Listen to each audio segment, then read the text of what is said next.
சக்தி பராசக்தி. என் அன்பு தங்கமே, நீ உன்னுடைய வாழ்க்கையில் பல நபரை பார்த்து விட்டாய். ஒவ்வொரு நபரும் ஒவ்வொரு மாதிரி.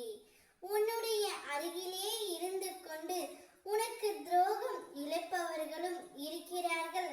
உனக்கு தொலைவில் இருந்தாலும் நல்லது செய்ய வேண்டும் என்று இருக்கிறார்கள்.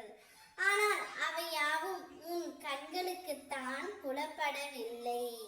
இப்பொழுது உன்னுடைய துணையை பிரிந்து நீ வெகு தூரத்தில் இருக்கின்றாய். ஆனால் உன்னுடைய துணை குற்ற உணர்வால் தவித்துக் கொண்டு இருக்கின்றார். அவர் தான் செய்த தவறை அனைத்துமே உணர்ந்து குற்ற உணர்ச்சி அவரை பாடாய்படுத்துகின்றது. தங்கமே, நாம் ஏன் இப்படி நடந்து கொண்டோம், இப்படி பேசிவிட்டோமே, நாம் பேசியது அனைத்தும் தவறே, நான் என்னுடைய துணையை சரியாக புரிந்து கொள்ளவில்லையே என்ற குற்ற உணர்ச்சி அவருக்கு மிகவும் வந்து விட்டது. தங்கமே, அந்த ஒரு குற்ற உணர்வால் உன்னிடம் வர முடியாமல் தவித்துக் கொண்டு இருக்கின்றார்.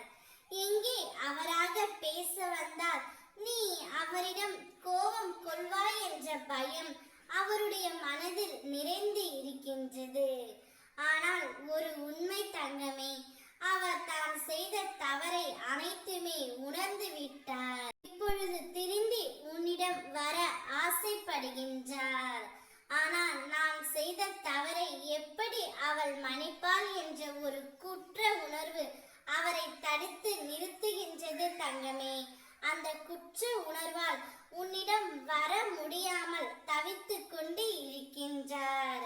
அவர் அதை தாண்டி வர வேண்டும் என்றால் நீ அதை மன பக்குவத்தோடு ஏற்றுக்கொள்ள வேண்டும்.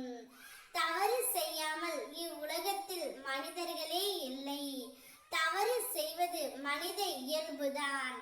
ஆனால் அதை மன்னிக்கும் குணம் என் பிள்ளையான உனக்கு இருக்க வேண்டும். தங்கமே, என் பிள்ளையான நீ அவர் செய்த தவறை உணர்ந்து இப்பொழுது வரும்பொழுது நீ அதை மன்னித்து ஏற்றுக்கொள்ளத்தான் வேண்டும்.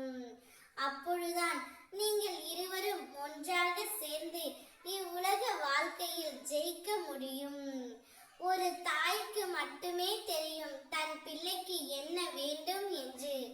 ஒரு தாயாகிய நான் உனக்கு எது நல்லதோ அதை மட்டுமே நான் அளிப்பேன். சந்தோஷமாக இரு. ஓம் சக்தி பராசக்தி.